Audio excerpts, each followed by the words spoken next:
warahmatullahi wabarakatuh. Apa kabar teman-teman Otomotif TV? Semoga baik-baik aja, sehat selalu ya. Oke teman-teman, kali ini di video ini kita mau ngomongin tentang Honda PCX 160, all new PCX 160 yang semakin dekat ke Indonesia. Ternyata sudah launching di Asia Tenggara, tapi bukan Indonesia.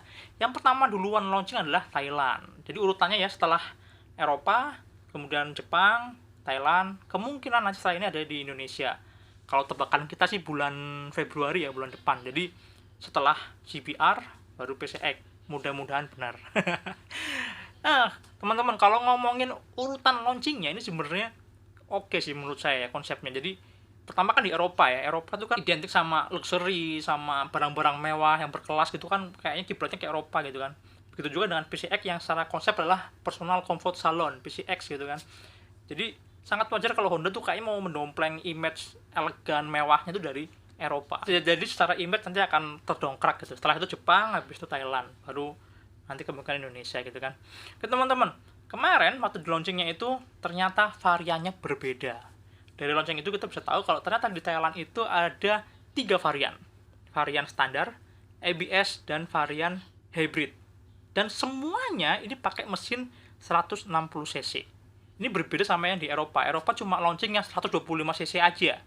Kemudian di Jepang ada 160, ada 125, dan ada yang hybrid. Hybridnya 125. Nah ini hybridnya juga berbeda ketimbang hybrid yang ada di Thailand. Karena Thailand pakai mesin 160 juga untuk varian hybridnya, bukan 125 kayak di Jepang.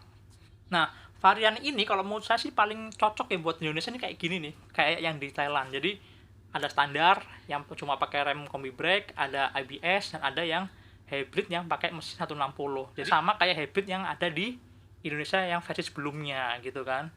Kalau secara basic ya, basic spesifikasi, mesin, fitur, semuanya sama persis teman-teman, sama kayak 160 yang diluncurkan di Jepang kemarin ya. Jadi Thailand ya bener-bener plek-plekan gitu. Kalau kita ngelihat di varian yang tengah-tengah, varian yang ABS-nya, yang varian paling lengkap gitu ya. Kayak misalnya apa? Mesinnya pakai mesin 156,9 atau 157, atau Honda bilangnya 160 gitu kan.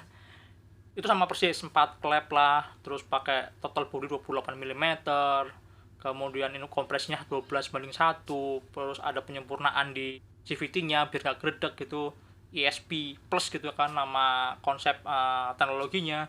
Itu semuanya sama persis ya teman-teman. Powernya 16 HP gitu, terus torsinya 15 Nm ya. Itu juga kemungkinan besar semuanya sama gitu kan. Begitu juga dengan fitur-fiturnya, kayak headlamp depannya sudah full LED, terus lampu belakangnya udah pakai LED juga, ada hazardnya, kemudian bagasinya 30 liter, tangki bahan bakar jadi 8 liter, kemudian ada keylessnya udah ada airbag, ada alarm juga, kemudian soket USB-nya pakai Type-C, terus speedometernya semuanya full baru, full digital ya, terus cakram belakang pakai Honda Selectable Torque Control gitu kan, pakai ABS di roda depan doang ya, single channel. Itu semuanya sih sama ya untuk varian yang paling tinggi, varian PCX 160 ABS. Nah, yang bawahnya, yang varian standar, ini ternyata ada beberapa fitur yang dikurang-kurangin teman-teman. Varian standar Thailand itu ternyata nggak pakai HSTC, nggak pakai Honda Selectable Torque Control atau traction control ya. Kemudian yang depan nggak ada ABS-nya, tapi remnya diganti pakai kombi brake. Jadi kombi brake itu yang ya sama, kalian tahu lah ya, kalau di Honda Beat, di Vario, di PCX yang sebelumnya juga ada. Kalau kita tekankan secara otomatis depan belakang akan langsung ngerem semua. Kemudian yang nggak ada lagi adalah di varian standar ini rem belakangnya masih pakai tromol ternyata. Kalau yang versi ABS kan udah pakai disc brake, tapi kalau yang standar ternyata masih pakai rem tromol. Kalau saya sih berharap nanti di Indonesia varian standar jangan yang kayak gini ya. Varian standar tetap pakai rem belakang disc brake, meskipun nggak pakai ABS dan nggak ada Honda Selectable Torque Control-nya. Gitu sih. Perbedaan lain lagi antara yang versi ABS sama yang versi standar kalau di Thailand adalah di pilihan warnanya. Pilihan warnanya yang standar lebih banyak. Ada merah, putih, sama biru-biru tua yang kayak di Eropa itu loh. Nah itu cakep banget sih warnanya. Cuma lainnya ya polos, plastik-plastiknya hitam gitu ya. Nah kalau yang versi ABS ini dibikin lebih elegan, lebih mewah. Warnanya cuma ada 2, merah dan hitam, tapi dipadu dengan warna coklat. Coklatnya tuh ada di plastik-plastik yang kasar ya, plastik kasar yang di dalam itu. Bagian tengahnya, terus ada beberapa bagian di jok yang dikasih warna coklat. Kemudian juga ada bezel juga dikasih warna coklat. Jadi pembedanya selain fitur juga secara tampilan, pilihan warna. Kalau yang ABS itu dibikin dual tone ya, ada tambahan coklatnya, merah coklat atau hitam coklat. Kemudian yang ketiga adalah varian yang hybrid. Hybridnya ini juga kalau menurut saya sih cukup surprise ya. Kemarin kan waduh, masa yang hybrid cuma 125 sih, kalau di Indonesia mungkin waduh bakal nggak lari gitu kan. Pasti orang juga kan kurang tertarik lah, harganya mahal pasti. Tapi ternyata mesinnya cuma 125 cc. Nah, yang di Thailand ini pakai mesin yang basicnya sama kayak si varian yang reguler yang 160 cc. Kalau secara tampilan beda jelas lah. Yang ini warnanya putih gitu kan, bersih gitu. Terus ada banyak ornamen-ornamen warna biru, kayak misalnya di joknya, terus di bagian lampu juga ada iluminasi warna biru-birunya gitu. Keren sih, ini kelihatan lebih apa ya, lebih tekno gitu ya. Lebih kayak mobil motor konsep yang ramah lingkungan gitu kan. Nah, kalau secara detail teknologinya kapan-kapan kita akan bahas sendiri lah ya di video yang berbeda. Tapi intinya kalau yang hybrid ini pakai tenaga mesin bensin yang disupport pakai tenaga listrik. Jadi istilahnya hybrid paralel ya kalau di PCX ini. Dia pakai ASCG starter yang membantu memberikan akselerasi ketika butuh tenaga lebih gitu, butuh dorongan tenaga lebih. Modelnya masih sama yang kayak yang lama sih, pakai snapping di gas gitu. Jadi kalau misalnya lagi riding, kepengen ada tambahan tenaga dari motor listriknya, kita tinggal buka gas yang cepet gitu. Nah, maka secara otomatis si motor listriknya akan membantu mendorong motornya, jadi akselerasinya bisa lebih cepet gitu. Oke teman-teman, kira-kira itu. Kalau secara teknis, perbedaan, varian, yang menurut saya sih 3 varian ini juga akan diduplikasi di Indonesia. Jadi ada varian yang PCX standar, PCX yang ABS, dan PCX yang hybrid. Biarpun yang hybrid sih sebenarnya kalau di Indonesia nggak laku-laku banget ya sebenarnya. Jarang banget saya lihat. Yang lama aja saya tuh baru berapa kali lah lihat ya. Di Jakarta kayaknya sekali, terus sekali lagi tuh pernah lihat di Balikpapan waktu itu. Jadi jarang banget lah. Kayaknya kalau untuk yang hybrid ini Honda itu cuma yang penting image ya. Image-nya bahwa Honda tuh punya teknologi yang canggih yang mendekati ke motor listrik ya. Siap-siap kan eranya, siapa tahu setahun, 2 tahun, 3 tahun lagi ramai motor listrik, jadi Honda nggak katok lagi gitu loh. Orang-orang secara image juga tertanam bahwa Honda juga sudah main motor listrik gitu. Sekarang berapa harganya? Berapa harganya di Thailand? Ternyata harganya untuk varian yang standar itu dijual 39 jutaan.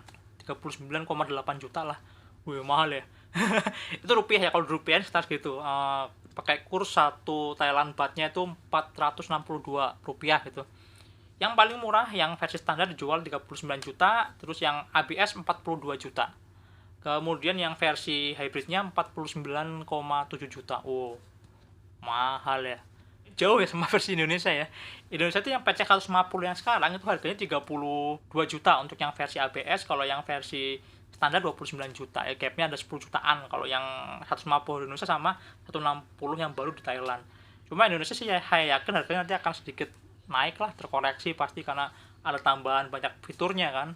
Fitur-fitur baru itu pasti akan naikin harganya lah, terutama untuk varian yang ABS yang pakai HSTC atau pakai traction control gitu. Cuma naiknya berapa belum kebayang sih. Mungkin kalau yang ABS ya ada di 34-35 jutaan, kalau yang versi standar bisa jadi sama-sama 29 juta untuk ngasih harga psikologis di awal pertama kali launching. Sama ya, mungkin 30-31 juga masih oke sih sebenarnya secara harga dan secara spesifikasi head to head sama NMAX gitu ya. Itu sih teman-teman. Kalau untuk harga, tebakan kita sih segitu sih. 29 sampai 35 jutaan range harganya. Oke deh, kira-kira itu informasi singkat tentang Honda PCX 160 yang baru aja launching di Thailand. Semoga segera meluncur ke Indonesia. Buat yang berminat ya buruan nabung gitu kan. Karena nggak lama lagi juga akan launching di Indonesia. Jadi kalau yang mau beli PCX ya tahan dulu lah. Karena sebentar lagi ada yang baru. Tapi nggak apa-apa juga sih kalau misalnya kalian mau beli yang lama gitu kan. Siapa tahu cari diskonnya. Diskonnya pasti gede loh karena udah tinggal sisa gitu kan. Malah kemarin tuh kalau nggak salah di akhir tahun Desember yang hybrid PCX 150 hybrid itu diskonnya sampai 11 juta loh diskonnya. Wow, dari 43 juta jadi 33 juta. Kayak beli PCX biasa dapetnya PCX yang hybrid kan. Oke deh, kira-kira itu teman-teman, singkat aja. Sampai jumpa di video berikutnya. Ciao.